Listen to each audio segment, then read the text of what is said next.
Dilig po tayo ng ano. Ayan. Fermented.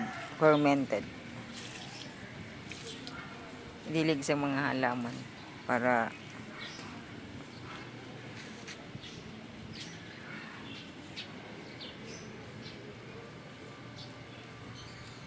yun yung ano, fertilizer sa ating mga halaman. Para namumulaklak ulit yung mga talong. O marami yung bulaklak. Yan o. Yan o. Yan o. Yan. Marami yung bulaklak kahit matanda na yan.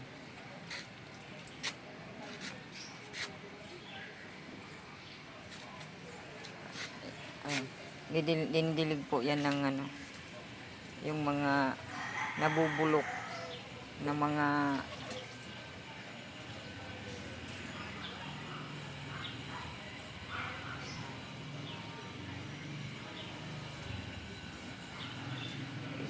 pig na ferment natin.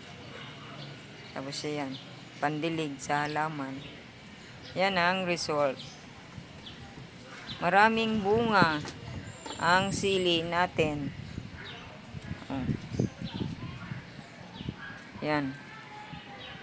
Ayan o. Ginger. Yung mga nabubulok na mga ano, iniipon at ilalagay natin sa isang timba. Lagyan mo ng takip.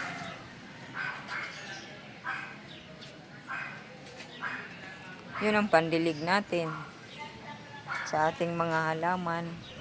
Ayan o, namumulaklak at may bunga ng mga sitaw. Ayan. At sa talong naman, yung mga ano ng isda, mga hinugas sa bigas. Yan. Mabilis yan mamulaklak ang mga tanim. Pag dinilig mo niyang mga pinanghugas sa isda, sa bigas, yan ang pinandidilig natin dyan. Sa mga namumunga.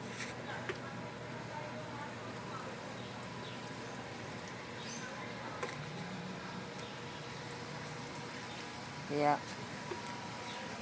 ayan o, nagsisibungahan sila.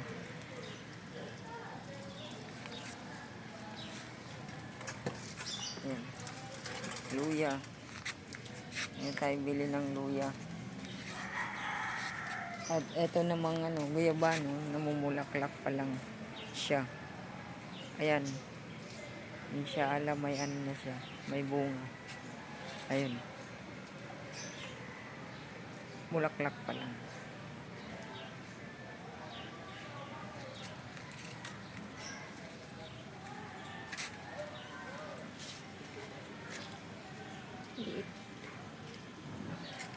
Pwede nito. Ayun natin sa... Ayan o. Oh. Pag inharvest na yung ating ano. What do you call that? Beetroot. Beetroot.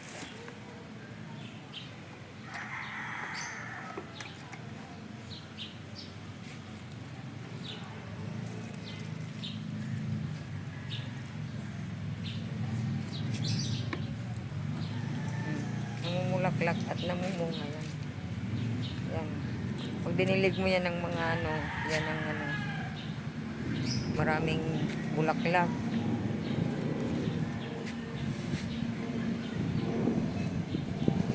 Ayan.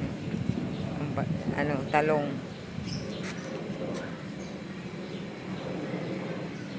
Maliit pa lang yan ah. Oh.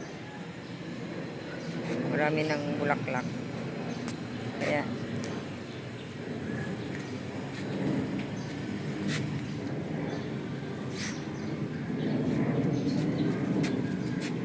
yung ampalaya namumulaklak. Yan.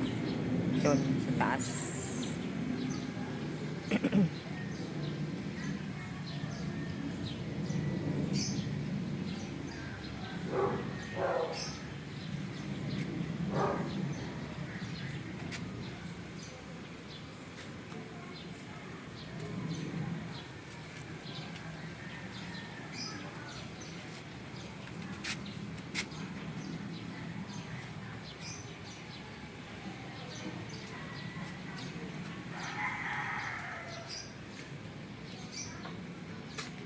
Kalamansi, oh.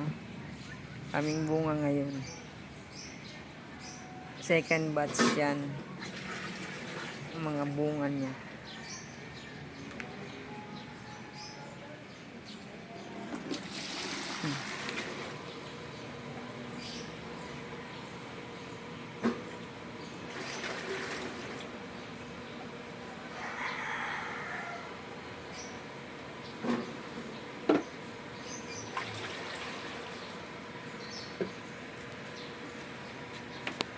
Ayun, maraming bunga.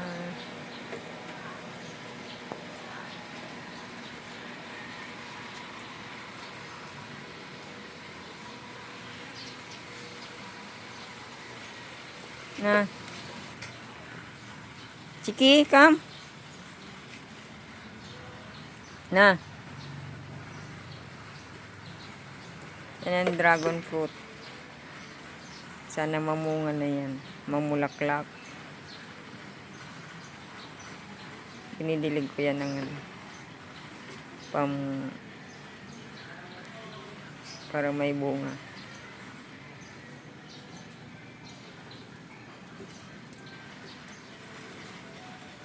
Na.